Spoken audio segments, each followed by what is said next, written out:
what I wanted to do was just introduce a couple of screenshots for you and get your take on some of the clothes from Bullseye. Now, we spoke to Jonathan just now. We did go into some of the clothes, but not overly in depth. But No. let's have a look, see if I can just bring something in here and get your take on it. Nope. That one. Wait a moment. Well, do you know what one of the greatest scenes of Bullseye was Roger going to the tailors to buy a suit to look like himself. Now, what is the suit that he's wearing in this before he becomes the guy he's imitating? So also all these suits are from Aquascutum, Right. and this is what, a navy suit. Mm-hmm. We don't see him in this suit very much, though, do we? No, it's a very fleeting suit. No. But let's just bring this. Oh, so this is a. Oh, that's a nice photo. Let me get the. So these are the jackets as well. I actually really like the one that Roger's wearing here. Do you know anything about the ties like this yellow and red one here that he's I wearing? don't know anything about what that tie means, if it has any meaning. I Mm. do have an Aquascutum raincoat. Michael Caine's there is that's a double-breasted trench coat. I have a single-breasted balmacan, but mine is, I think, is the same exact color as that one. Right. Okay. Yeah, you should crack that out more often. Yeah, it's I haven't been going out in the rain as much. Let's have a look at the suit that does get a lot more attention. So this is the chalk stripe suit that he wears quite a bit. What do you make of Yeah. this? So that is double-breasted, the 4-on-1, very typical from the 1980s, early 90s. That was a very trendy style. And I compared this to the Octopussy navy suit, which is cut in the same style. So, and it's a style that looks very good on Roger Moore. But and then you would point out that the fabric of this is similar to the one that the 3-piece that he wears in So Octopussy. when you referred to it in your blog, I thought you were thinking that it looked more like this one. Yeah, I tend to think of cut before fabric in Right. certain cases. So that was my line of thinking. I was comparing it to that. But it's sort of like these two Octopussy suits put into one. Nice. Yeah. This is for me when I think Roger, I actually think of this suit more than any other suit. I love this one from Octopussy. That's a fantastic suit. And it gets a lot of screen time. It does. So there's those suits. Let's have a look at Michael Caine's check. How would you even describe this one? Yeah, that's a bananas. That's a pure. That screams 80s, doesn't it? Yeah, that's a difficult one. It's a very flashy check. Brown, blues, creams. Yeah, I do like how the blue ties looks about the same as the blue in the check. Yeah, it's a nice. He's wearing it as well as he can. And the collars, it's not an easy thing. Oh, sorry. The collars we don't think of Frank Foster's, do we? On him or Roger? No, I don't know if Caine was ever a customer of Frank Foster. Yeah, good point. If he was, it would have been just a one-off film. Well, this is another suit that doesn't get a whole lot of screen time, but Caine's wearing like a brownie tan suit here with a polka dot tie. This looks actually probably a lot better than the other one. He looks a bit more serious here. This looks good, and the color is perfect for Caine. I think that shade of tan is a very nice shade on Michael Caine. How do you know what color suit looks best on you unless you go through all the suits, you buy a lot of different colors, and then you go, actually, do you know what? You look at a photo of yourself one day, that color was my color. I should have stuck to that more. Yeah, well, I read a book a while ago called Color for Men by Carol Jackson. Ooh. She goes over what colors work best on everyone. And, some people can wear tans and some people don't really look so good in tans.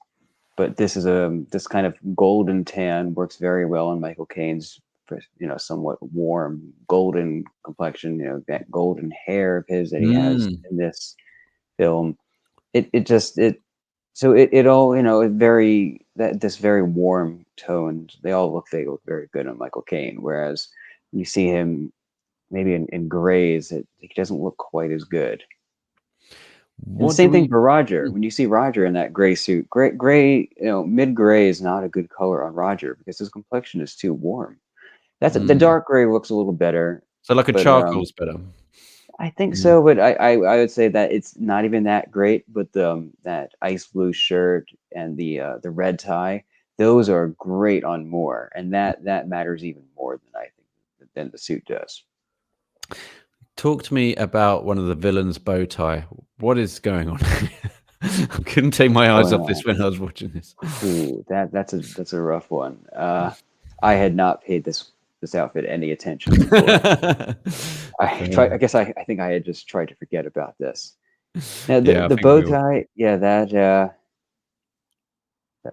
a black piping on the white bow tie, or if we're maybe it might be a reversible bow tie, and we see the black inside of the bow So like a tie. 2 for 1. Yeah, It yeah, I could like be. that. Yeah. That wouldn't be unheard of. I have seen reversible bow ties, and I don't recommend them. Matt, we But I had. think the worst thing is that you see, just to see the contrasting white band around the black collar, that looks awful.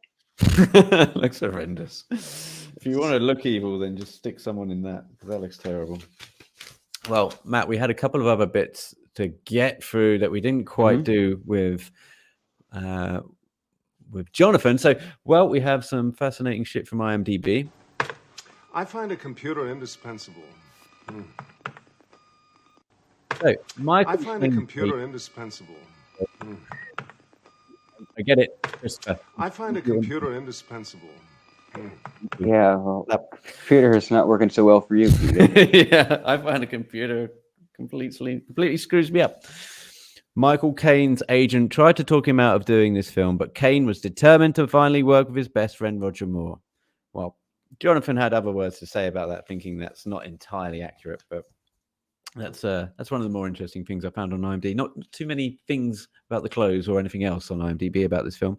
We do have a tenuous Bond connection. Who's your connection? You sound like a cop to me. Who's your connection? Deborah Moore was called Agent Fleming I can't remember her first name, but she was Agent Fleming. That was the first thing that I noticed in this film. I was like, oh yeah, that's a good tenuous Bond connection that I'm going to write down. Did you find any others, Matt? I did not notice other Bond connections in this film. Colin Wilson, he was in the costume department. Right, Colin Wilson. He The turned guy up who, in all those Total films Drama. dressing, all the Bond films dressing more. Yeah, So he really had. I wonder if he was choosing ties in this film like he did for Roger Moore in the Bond films. Maybe. Yeah, maybe that's his tie guy for these sort of things. And there was a line that Roger gives that is almost identical to a Bond film where he goes, "Excuse me, dear, something's just come up." So he has to. I'm pretty sure he says that in all of his films. There's nothing from the book. Don't think this film was based on a book. We got some clips that we can get through here real quick. This one I've called, what's this? Roger on a bike. You ready for this?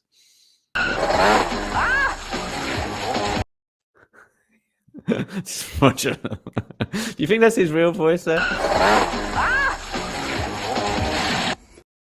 That's not his voice. That's not That's his voice. just I think that's just a stock scream. They could. I don't think they had any microphones on in that shot. Yeah.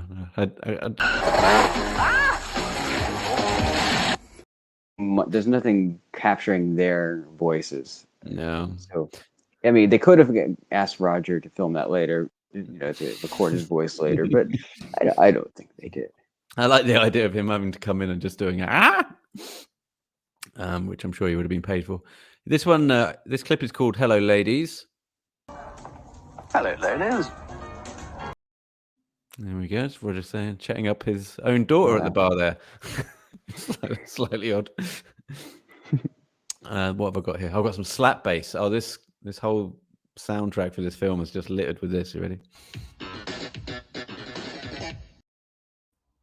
Right, the slap bass.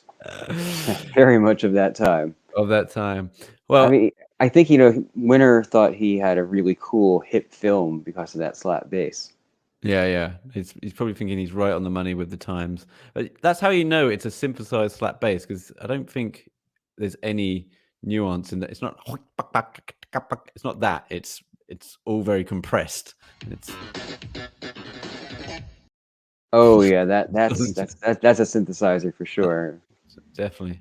One of those Yamaha DX7 or something. Yeah. I don't know what sound they used for that set for the slap So bass back then. it's either the slap bass or the clavinova. I was trying to, because as I was labeling it, I thought, oh, is it a clavinova? Oh, a clavinet, the Hohner clavinet. Is that what? Oh, sorry, yeah, no, clavinova. Yeah, the clavinet, like Stevie Wonder. Stevie Wonder, yeah. Stevie Wonder played the clavinet, yeah. Hohner clavinet. Well, if anyone knows, they can write in. I'm pretty sure it's between them two. This one I've got what have I labeled this? Yay. So we've got Michael Caine doing a quick yay. Ready? So there we go. So that was at the very beginning of the film, so I quite like that. Right, Matt, well, we got the auction. What would you have for auction if it came up? 250, 300,000 pounds. I would Not the Jingles plane. Well, there are quite a few ladies here. So no, I think